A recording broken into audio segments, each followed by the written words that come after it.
one thing that I would say that makes the DC Divas different and special from other teams that I've played on is the family aspect of it, and also the winning tradition.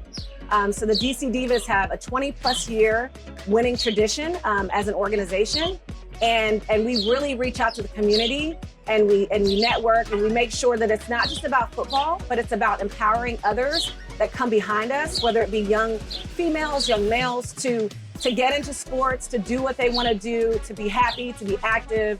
And so what makes the DC Divas special, in my opinion, is that outreach to the community and the family structure that we have.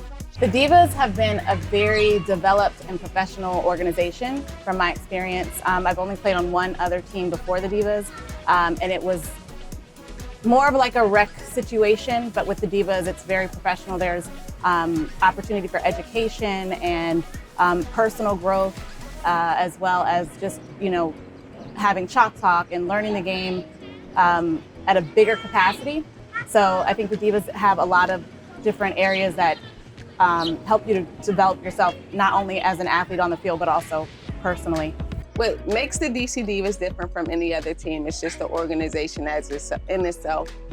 For instance, a lot of teams that I talked to, it was told that they did a lot of things behind closed doors, such as paying for rooms and travel, whereas the DC Divas, we are actually like players. So we only are playing. We don't have to worry about getting to our away games or having a hotel room. So we always have a way to travel to our games and also a place to stay. So when it comes to us just being female athletes, that's exactly what we are playing with the DC Divas.